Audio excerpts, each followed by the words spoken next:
یہ پاک سید عالم صلی اللہ علیہ وسلم نے ہمیشہ قربانی فرمائی، ہمیشہ۔ آج تو حضور نے ایک فرمایا، اللہ ہم سب کو حج کی توفیق عطا فرمائے اور بار بار حج کی توفیق دے۔ صحابہ نے 40 حج فرمائے ہیں، 50 حج فرمائے، حضرت فضیل بن عیاض نے 60 حج فرمائے۔ اللہ کو توفیق دے، قبول فرمائے اور اللہ سب کو بار بار وہ موقع نصیب فرمائے۔ تو نبی پاک صلی اللہ تعالیٰ علیہ وسلم نے حج ایک فرمایا، قربانی حضور جس دن مدینے آئے اس وقت شروع فرمائی اور ہر سال حضور قربانی دیتے تھے، ہر سال 2 جانور ذبح فرمائے۔ یا رسول اللہ صلی اللہ تعالیٰ علیہ وسلم 2 کا کیا مقصد فرمایا؟ ایک میری طرف سے، ایک میری غریب امت کی طرف سے۔ یا رسول اللہ صلی اللہ علیہ وسلم کس طرف سے فرمایا؟ ایک میری طرف سے، ایک میری امت کی طرف سے۔ کبھی فرمایا ایک میری طرف سے، ایک میرے اہل بیت اور میری امت کی طرف سے۔ 2 جانور حضور نے ذبح فرمائے۔ اور پھر میرے حبیب پاک صلی اللہ تعالیٰ علیہ وسلم کے غلام مولا علی شیر خدا، ابن ماجہ کی روایت ہے، حضرت علی شیر خدا فرماتے ہیں کہ نبی پاک علیہ السلام 2 جانور ذبح کرتے تھے۔ خود حضرت علی کی جب باری آئی تو انہوں نے بھی 2 فرمائے۔ تو صحابہ نے پوچھا کہ علی 2 کیوں؟ 2 کس لیے؟ تو حضرت علی رضی اللہ تعالیٰ عنہ فرمانے لگے، مجھے میرے حبیب نے وصیت فرمائی تھی کہ علی تو نے 2 کرنے، ایک اپنی طرف سے کیا کرنا، ایک میری طرف سے کرنا۔ تو میں ایک اپنی طرف سے دیتا ہوں، ایک اپنے نبی پاک کی طرف سے دیتا ہوں صلی اللہ علیہ۔ 2 جانور۔ آپ لوگوں نے سنی ہوئی ہے یہ بات کہ مہینہ کھانا نہیں پکتا تھا حضور کے گھر میں۔ حضرت عائشہ فرماتی ہیں 3 چاند اور 3 سورج کٹھے کبھی نہیں دیکھے جب ساتھ روٹی بھی کھائی ہو، یعنی 3 دن مسلسل کبھی کھانا نہیں کھایا۔ قربانیاں کتنی دیں؟ بولیے۔ حضرت علی شیر خدا کا مکان کوئی نہیں اپنا، کوئی گھر نہیں بنایا۔ مولا کائنات شیر خدا، میں نے یہ بات پھر دہرا رہا ہوں، پہلے بھی میں نے عرض کی تھی، پکا کرنے کے لیے دہرا رہا ہوں۔ حضرت علی کا کوئی کاروبار نہیں بظاہر۔ بی بی صاحبہ فرماتی ہیں کہ کئی ہفتے صرف سرکہ اور کھجوریں۔ قربانیاں کتنی؟ اسی سارے صاحب لان ٹورے ہیں کہ ساڑھے تے لگ دیئے کہ نہیں، پکا۔ اور پھر جب بات ہوتی ہے دینے کی تو ماحول اور ہوتا ہے، جب لینے کی باری ہوتی ہے تو ماحول اور ہوتا ہے۔ قربانی واجب ہے اس شخص پر جس کے پاس 52.5 تولے چاندی یا 7.5 تولے، لیکن میں 7.5 تولے والا فتویٰ نہیں دیتا، میں 52.5 تولے چاندی والا فتویٰ دیتا ہوں۔ اس لیے کہ 52.5 تولے چاندی تو شاید تولہ یا 1.5 تولہ سونے کے برابر ہی ہو جائے، ٹھیک ہے نا جی؟ تو 7.5 تولے سونا 50-60 ہزار روپیہ جس آدمی کے اکاؤنٹ میں موجود ہے وہ قربانی کرے۔ بلکہ امام شافعی رحمۃ اللہ علیہ فرمایا کرتے تھے جس نے 3 کمروں کو تالا لگایا ہوا ہے وہ 3 کمرے فارغ ہیں، اس کے کسی کام کے نہیں، ان کی قیمت کا حساب لگائے۔ چھت پہ سٹور بنا دیا ہے، کوئی مطلب نہیں اس کا، اور جو ویسے رکھی ہوئے ہیں کوئی معنی ہی نہیں کمرے کا۔ فرماتے تھے حساب لگائے، قربانی کرے۔ رب کریم کی بارگاہ میں دینے کا جب معاملہ آیا تو گول کر گیا کام۔ میرے رسول کائنات سرور عالم صلی اللہ علیہ وسلم کا جب اپنے لیے چیزیں استعمال کرنے کا ماحول ہے تو محبوب پاک علیہ السلام نے مہینہ روٹی نہیں پکائی۔ یہاں جو آدمی ہر جمعرات کو 4 کلو بکرے کا گوشت پکاتا ہے اور ہر تیسرے دن مرغی کا گوشت لاتا ہے، وہ قربانی کی باری آتی ہے تو کہتا ہے میرے پہ لگتی نہیں۔ وہ ٹھیک ہے ابا جی لے آئے، ابا جی کی طرف سے قربانی ہے، اس دفعہ ابا جی کی، اگلی دفعہ اماں جی کی، اس سے اگلی دفعہ دادی جی کی۔ او خدا کے بندو، جس آدمی کے پاس پیسے ہیں پہلے اپنی قربانی واجب ہے۔ میری بات کی سمجھ آ رہی ہے عزیزوں کو؟ جو آدمی صاحب استطاعت ہے پہلے کس کی قربانی کرے گا؟ وہ کمائی کرتا ہے، اس کے اپنے اکاؤنٹ میں تنخواہ آتی ہے، ابا جی کے اکاؤنٹ میں نہیں آتی۔ اس نے اپنا بینک بیلنس چوری بھی رکھا ہوا ابا جی سے۔ پہلے اپنی قربانی کرے، اگر اس کو شوق ہے، دل کرتا ہے تو ایک اور خریدے، پھر ابا جی کی طرف سے کرے۔ اگر اللہ نے توفیق دیا تو ایک اور خریدے، اماں جی کی طرف سے کرے۔ اور اگر اس کے دل کو اللہ ٹھنڈک عطا کرے، سکون کرے تو پھر اپنے رسول کی طرف سے بھی قربانی دے، پھر اپنے محبوب کی جانب سے بھی قربانی کرے۔ نبی پاک صلی اللہ تعالیٰ علیہ وسلم نے ہر سال 2 قربانیاں دی، 10 سال۔ کل کتنی ہوگی 10 سالوں میں؟ بولیے۔ اور جب حضور حج کرنے گئے نبی پاک نے 63 اونٹ ذبح فرمائے۔ ایک اونٹ میں کتنی قربانیاں ہوتی ہیں؟ 63 اونٹ حضور نے ذبح فرمائے. اور حدیث بڑی مزیدار ہے. حضرت ابو ہریرہ رضی اللہ تعالیٰ عنہ فرماتے ہیں کہ جب اونٹ ذبح کرنے کی باری آئی تو ہم سوچ رہے تھے، پریشان تھے کہ یہ تو بڑا مشکل ہے ذبح کرنا، بڑا مشکل ہے، اس کو تو نہر کرنا پڑتا ہے، گرانا پڑتا ہے، باندھنا پڑتا ہے. سب سے مشکل کام اونٹ ذبح کرنا ہے. تو نبی پاک صلی اللہ علیہ وسلم کی تو عادت کریمہ ہے، اپنے ہاتھ سے ذبح کرتے ہیں حضور. وہ ہمارا اللہ خیر کرے، اب اللہ ہی حافظ ہے. ذبح کرنا تو دور کی بات ہے. ہمارا جو بی اے پاس لڑکا ہے نا، اس کو ڈر آتا ہے جانور کے پاس کھڑے ہوتے بھی. کہتے ہیں بچوں کو اندر لے جاؤ، 10 سال کا 12 سال کا، اس کو اندر لے جاؤ، ذبح کرنا ہے، روئے گا. اب بس کرو یار، یہ کس قوم سے تمہارا تعلق پڑ گیا ہے؟ ہمارے تو 12 اور 14 سال کے معوذ اور معاذ ابو جہل کی گردن کاٹ کے رکھ دیا کرتے تھے. اور تو بچہ بکرا ذبح کرنے سے ڈرا رہا ہے. اس کو کھڑا کر لا کے. قربانی تو جہاد کی ٹریننگ ہے. وہ کھڑا کر، اس کو کہا بیٹا یہاں کھڑا ہو، اللہ کے رستے میں بکرے کی گردن کاٹنی ہے. اگر کوئی شخص خدا رسول کے دین کی مخالفت کرے، کفر کا جھنڈا اٹھائے، تو اس کی گردن بھی کاٹنی ہے. یہ ٹریننگ ہے بچوں کے لیے. یہاں عجیب ماحول ہے، ڈر لگ رہا ہے، پیچھے ہٹ جاؤ. اور جس صاحب کی قربانی ہے وہ بھی کوئی 1.5 کلومیٹر کے فاصلے پہ کھڑے ہیں، دور کھڑے ہو کے دیکھ رہے ہیں. نفیس ہی بڑے ہیں جناب، لطیف ہی بڑے ہیں. کپڑوں کو کوئی قطرہ خون کا لگ گیا تو بڑی مصیبت بن جائے گی. اور امیر آدمی، اس کا تو گھر کسائی نے خود فون کیا ہے کہ صاحب سب سے پہلے میں آپ کے گھر آؤں گا. اس کو پتہ ہے کہ منہ مانگی قیمت ملے گی. مہربانی فرمائے، قربانی میرے رسول پاک صلی اللہ علیہ وسلم سے زیادہ نفاست والی طبیعت کسی کی نہیں. صحابہ کہتے ہیں اتنا حسین محبوب کا انداز تھا کہ کبھی کپڑوں پہ مکھی بھی نہیں بیٹھی تھی. اور حضور سے ہم سلام لیتے تھے، دست مبارک چومتے تھے تو ہمارے ہاتھوں سے کستوری کی خوشبو آنے لگتی تھی. اور فرماتے ہیں نبی پاک کا ہاتھ یوں ہوتا تھا کہ برف بھی اتنی ٹھنڈی نہیں جتنا پیارا حضور کا ہاتھ ٹھنڈا ہوتا تھا. پھر بھی حضور دست مبارک میں خنجر پکڑتے، جانور کو لٹاتے اور اپنی طامت کو سمیٹتے، اور اللہ کے حبیب گھٹنا رکھتے اس کی گردن پر، اور بسم اللہ اللہ اکبر کہہ کے ذبح فرماتے. حضور خود دست مبارک سے. تو اتنا زیادہ نازک مزاج ہو گیا ہے کہ اب یہ والی سنت ادا کرنا مشکل ہو گیا تیرے لیے. 63 اونٹ ہیں. اور صحابہ کرام علیہم رضوان فرماتے ہیں کہ حال یہ ہے، ہم سوچ رہے ہیں کیسے ذبح کریں گے، کیا کریں گے، کیسے گرائیں گے. اور نبی پاک صلی اللہ علیہ وسلم کہتے ہیں ہم ابھی سوچ میں ہی تھے کہ حضور نے چھری پکڑی. خنجر جب حضور نے اٹھایا تو فرماتے ہیں اونٹ دوڑتا ہوا آیا اور نبی پاک کے سامنے آ کے لیٹ گیا. فرماتے ہیں اللہ کے رسول نے بسم اللہ اللہ اکبر کہہ کے ذبح کیا. اس نے ٹانگ بھی کوئی نہیں ہلائی، پیر بھی کوئی نہیں ہلایا. وہ کسی شاعر نے بڑی عجیب بات کہی تھی. اس نے کہا پھنسی جو دام میں بلبل تو لگی یوں کہنے، کرے گا قتل کیا تو نے جب اسیر مجھے، کباب شمع کے شولے پہ کیجیو صیاد، شکل گل نظر آئے دم اخیر مجھے. وہ کہتے ہیں بلبل کو شکاری، صیاد شکاری نے پکڑ لیا بلبل کو. تو صیاد سے بلبل کہنے لگی تو نے پکڑا ہے تو قتل تو کرے گا ہی نا، کھائے گا تو صحیح، ایک میری منت ہے. شکاری کہنے لگا وہ کیا؟ تو بلبل کہنے لگی جب تو مجھے ذبح کرے نا اور پکائے تو مجھے پھول سے بڑی محبت ہے. اس طرح کرنا، کوئلے اتنے زیادہ دہکانا، اس قدر زیادہ آگ جلانا کہ ان کی شکل گلاب کے پھول کی طرح سرخ ہو جائے. تو جب تو مجھے ان پر جلائے گا تو مجھے تکلیف نہیں ہوگی، اس لیے کہ محبوب کا چہرہ جو سامنے آ جائے گا مجھے تکلیف نہیں ہوگی. پھنسی جو دام میں بلبل تو لگی یوں کہنے، کرے گا قتل کیا تو نے جب اسیر مجھے، کباب شمع کے شولے پہ کیجیو صیاد، او شکل گل نظر آئے دم اخیر مجھے. اعلیٰ حضرت بریلوی علیہ رحمہ فرمایا کرتے تھے، فرماتے تھے بڑی تکلیف ہوگی جب جان نکلے گی. روایتوں میں آتا ہے جس طرح باریک دوپٹہ جھاڑیوں پہ ڈالا جائے، کھینچا جائے تو پھٹ جاتا ہے، یوں تکلیف ہوگی.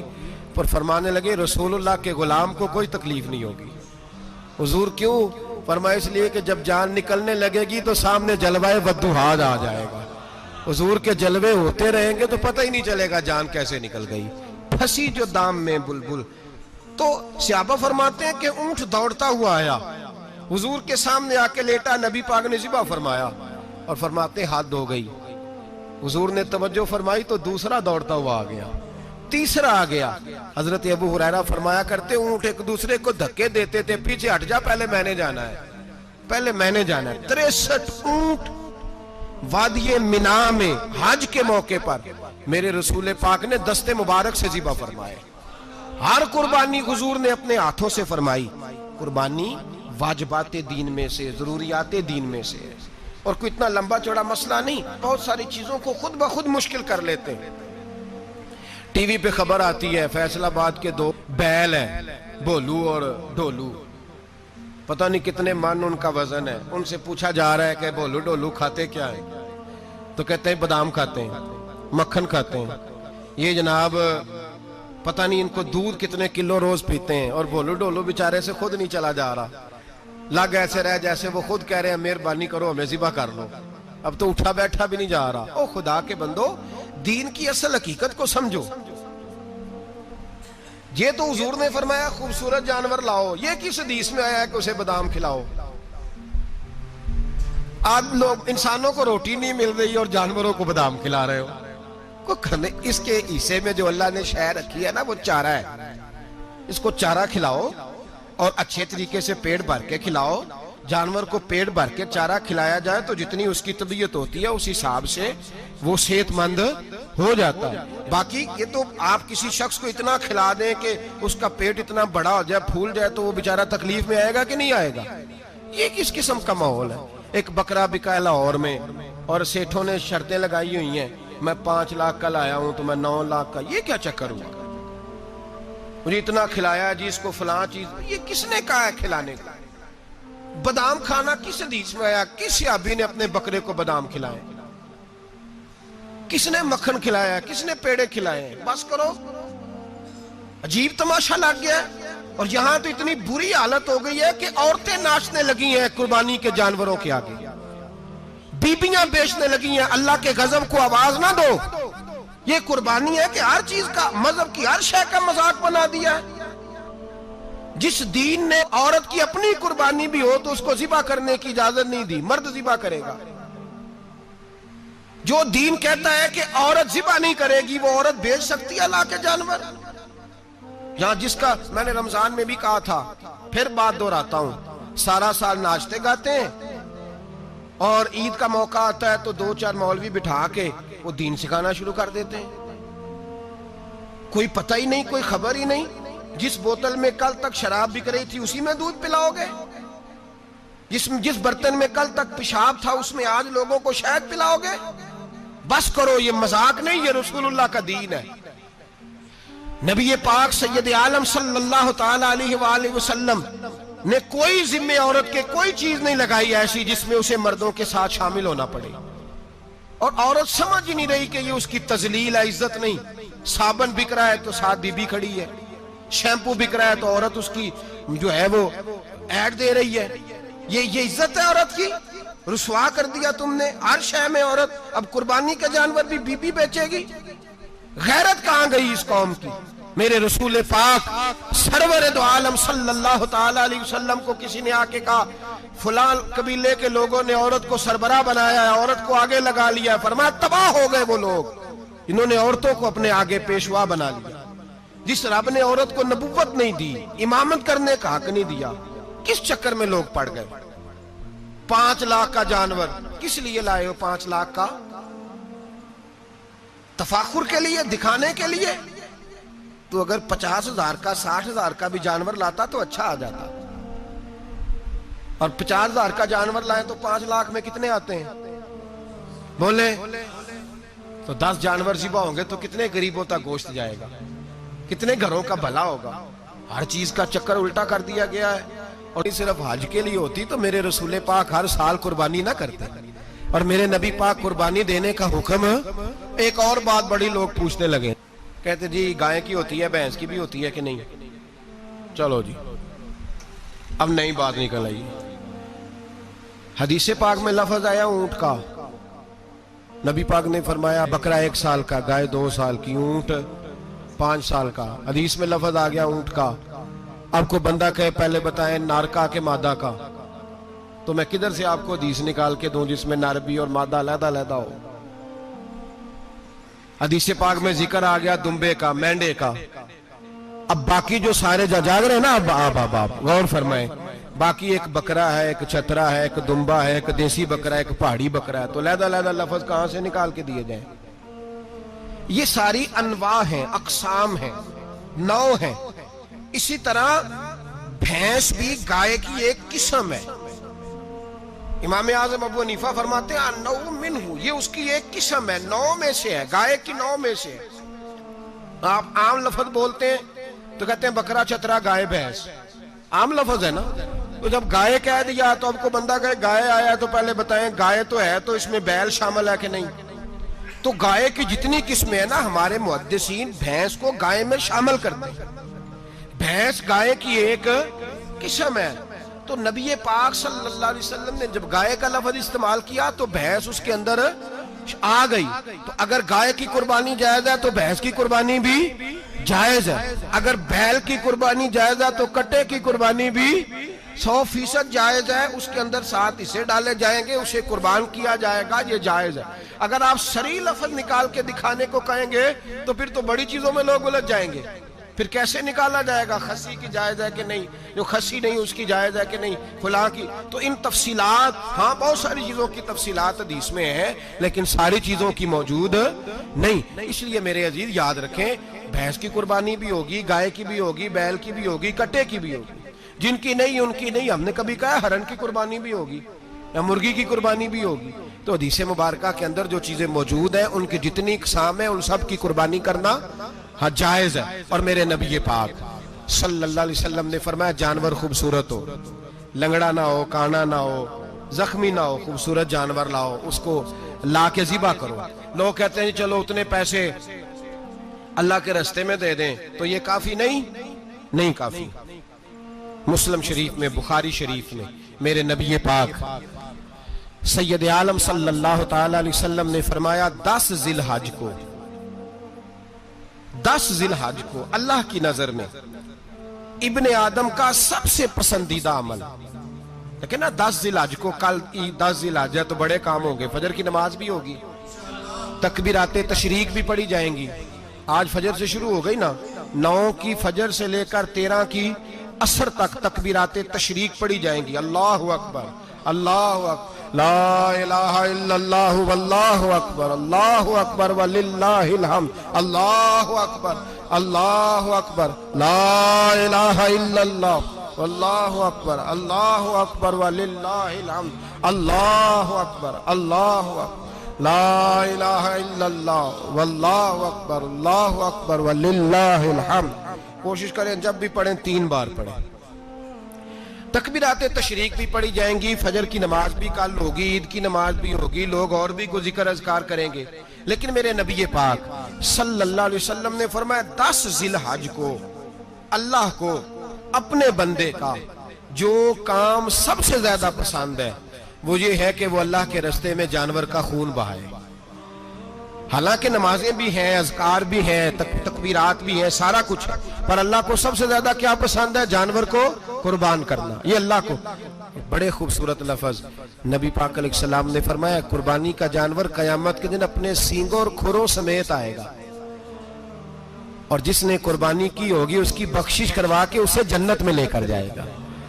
تو فرمایا ابن آدم کا سب سے پسندیدہ عمل یہ، سب سے پسندیدہ، کہ وہ 10 ذی الحج کو قربانی کریں، کوشش کریں خود ذبح کریں اپنا جانور. یہ حضور کی سنت ہے. یہ نہ ہو سکے تو نبی پاک صلی اللہ علیہ وسلم نے اپنے ہاتھوں سے ذبح کرنے لگے حضرت فاطمہ کا جانور. تو فرمایا فاطمہ ادھر آ کے اس کے پاس کھڑی ہو جاؤ، میں تمہارا جانور ذبح کرنے لگا ہوں. اپنے جانور کے پاس کھڑے ہوں. میرے جو بھائی ذبح کرنے کا کام کرتے ہیں نا، قصاب ہم کہتے ہیں، سارے قصاب نہیں ہوتے، بہت سارے لوگ یہ سعادت حاصل کرتے ہیں اور بڑے نیکی کا کام کرتے ہیں. اللہ انہیں بڑی بہترین جزا عطا فرمائے گا، بڑا خیر کا کام کرتے ہیں. لیکن چونکہ رش ہوتا ہے ایسے لوگوں کے پاس، تھوڑی جلدی بھی ہوتی ہے. پہلی تو کوشش کریں تکبیر خود ڈالیں، یہ نہیں ہو سکتا تو قریب کھڑے ہوں. ہمارے ہاں ایک رواج یہ بھی ہے کہ 2 بندے ہاتھ رکھتے ہیں. ذبح وہ کر رہا ہوتا ہے تو جس کی قربانی ہوتی ہے اس کو کہتے ہیں تو بھی ساتھ ہاتھ رکھ. ہوتا ہے نا جی بہت ساری جگہوں. اب حکم یہ ہے شریعت اسلامیہ کا کہ جب جانور ذبح کریں گے تو پڑھیں گے بسم اللہ اللہ بسم اللہ اللہ۔ ہاں نبی پاک صلی اللہ علیہ وسلم نے لمبی دعا پڑھی، صحابہ بھی لمبی دعا، انی وجہت وجہی للذی فطر السماوات والارض حنیفا وما انا من المشرکین، یہ بھی پڑھا۔ اور پھر میرے رسول پاک صلی اللہ علیہ وسلم نے یہ بھی کہا کہ اللہ میری طرف سے قبول فرما، میری امت میری اہل بیت کی طرف سے قبول فرما۔ صحابہ جب جانور ذبح کرنے لگتے پہلے یہ دعا پڑھتے، پھر کہتے اللہم تقبل منا کما تقبلتا خلیل کا ابراہیم علیہ السلام وتقبلتا حبیب کا محمد صلی اللہ علیہ وسلم، اے اللہ ہم سے بھی قبول فرما جیسے تو نے حضرت ابراہیم سے قبول فرمائی اور جیسے اپنے حبیب حضرت محمد صلی اللہ علیہ وسلم سے قبول۔ یہ ساری دعا پڑھیں، اور جب جانور ذبح کرنے لگے تو پھر پڑھیں بسم اللہ اللہ بسم اللہ اللہ۔ اچھا دو آدمیوں نے ہاتھ رکھا ہوا ہے، دو آدمیوں، اب اگر ایک نے بھی نہ پڑھی بسم اللہ اللہ اکبر تو جانور حلال نہیں ہوگا، دونوں کو پڑھنا پڑے گا۔ یہ مسئلہ یاد رکھیں۔ ایک اور بات بھی بتانی ہے آپ کو، وہ بھی آپ نے یاد رکھنی ہے۔ قربانی کے بڑے جانور میں کتنے حصے ہوتے ہیں؟ 7۔ اب 7 حصوں میں 7 کی نیت قربانی کی ہونی چاہیے، 7 کی۔ 6 حصے ڈال گئے، جو چلے تھوڑے سے زیادہ امیر لوگ نہیں تھے، نارمل تھے، انہوں نے 6 حصے ڈال لیے۔ 7واں امیر آدمی تھا، اس کو جا کے کہا یار ایک حصہ نہیں مل رہا تو چل تو نے تو 2-3 بکرے لیے ہوئے ہیں تو بھی شامل ہو جا۔ اس نے پہلے تو کہا نہیں یار میں نے اب لے لی ہے، پھر جب اصرار کیا تو کہا چلو ٹھیک ہے بڑے گوشت کا قیمہ کرا لیں گے۔ تو اس طرح کرو، ڈال لو میرا بھی حصہ۔ اب 6 کی نیت قربانی کی، 7ویں کی گوشت کی، کسی کی بھی قربانی نہیں ہوگی، گئے سارے۔ اب اس کے لیے شرط کیا ہے کہ اس کو بھی آپ، اصل میں ہمیں مسائل نہیں آتے، نہ ہم سیکھتے ہیں نہ پتہ کرتے ہیں، پھر خرابی ہوتی ہے۔ اب اس سے کہیں کہ یار قربانی سے پہلے اپنی نیت کا اعادہ کر، اپنی نیت کا اعادہ کر، بتا کہ تیری نیت کیا ہے، اور اگر غلط ہے تو صحیح کر لے، تاکہ سب کی قربانی تو بتا۔ یہ جو تو رکھ رہا ہے قربانی تو کس کی قربانی کر رہا ہے؟ دادا جی کے نام کی، ابا جی کے نام کی، اپنے پیر کے نام کی، استاد کے نام کی، یا رسول پاک صلی اللہ علیہ وسلم کے نام، نبی پاک کے نام کی؟ اسے پوچھیں، اور جو وہ نیت بتائے اس نیت کی دعا ہوگی، اس کی طرف سے کہا جائے گا اے اللہ اس کی طرف سے اسے قبول۔ میری بات کی سمجھ آ رہی ہے میرے عزیزوں کو؟ اور اس ارادے کے ساتھ قربانی، اگر ایک کی بھی نیت خراب ہو گئی تو مسئلہ بگڑ گیا۔ اس لیے ان مسائل کو، اور نبی پاک کے نام کی جو قربانی ہوگی، سبحان اللہ، میں کرامات کا زیادہ قائل نہیں، ہم کرامات کے نہیں کیفیات کے قائل ہیں، کیفیات کی۔ اور دین ویسے بھی لفظوں کا نام نہیں کیفیت کا نام ہے۔ میرے اسلاف فرمایا کرتے تھے ہم کرامت سے زیادہ کیفیت کے قائل ہیں۔ اگر مرید ساری زندگی کرامتیں سناتا رہے اور کبھی اسے مدینے جانے کا شوق ہی پیدا نہ ہو، کبھی نبی پاک کے نام پہ آنسو نہ آئے، تو پھر کرامت کا فائدہ نہیں، کیفیت تو ملی نہیں اسے۔ ہم کیفیت، اسی طرح ہم نظرانے کے نہیں نظر آنے کے قائل ہیں۔ تو بھائی یہ یاد رکھ لیں، کیفیت کا نام دین ہے، نبی پاک کے نام کی قربانی۔ میں قائل تو نہیں کرامت کا، لیکن ایک بات میں نے اپنے ایک استادوں سے، ایک بزرگوں سے سنی ہے، میرا دل کرتا ہے وہ سنا دوں آپ کو۔ اور بزرگوں کا قول ہے اصل رنگ جو میں عرض کر رہا ہوں اسی رنگ میں اس کو رکھیے گا، اور جس حد تک میں بات کر رہا ہوں اسی حد تک رکھیے گا۔ اب ہر آدمی کے پاس موبائل ہوتا ہے، فوراً بات ریکارڈ ہوتی ہے، فوراً میڈیا پہ جاتی ہے، فوراً لوگ کمنٹس کرتے ہیں۔ تو بھائی جس حد تک سناؤں اسی حد تک رکھیے گا۔ میرے ایک بزرگ فرمایا کرتے ہیں کہ نبی پاک کے نام کا جانور ذبح کرو، اور وہ گوشت اس آدمی کو کھلاؤ جس کا حافظہ کمزور ہے، اللہ اسے وسیع حافظہ عطا فرمائے گا۔ اور فرمایا کرتے کہ میرا تجربہ ہے، نبی پاک کے نام کا جانور ذبح کرو، اور جس آدمی سے کوئی گناہ نہیں نہ چھوٹتا، کسی گناہوں میں الجھ گیا ہے، اسے وہ والا گوشت کھلاؤ، اللہ اس کے دل میں نور پیدا فرمائے گا اور گناہ سے نفرت ہو جائے گی اسے، جو نبی پاک کے نام کا جانور ہو۔ تو ہم جو سیکھنے والے لوگ ہوتے ہیں، ہمارا دل کرتا ہے کہ چلو تھوڑا سا اپنی طرف سے بھی پوچھ لیں۔ تو میں نے کہا حضور اگر بیمار کو کھلا دیں تو فرمانے لگے کھلا دو، اللہ صحت دینے والا ہے، پر بیمار کے لیے دوائیاں بڑی ایجاد ہو گئی ہیں، گناہگار کی دوائیاں نہیں ملتی، بیماروں کی دوائیاں بڑی ہیں۔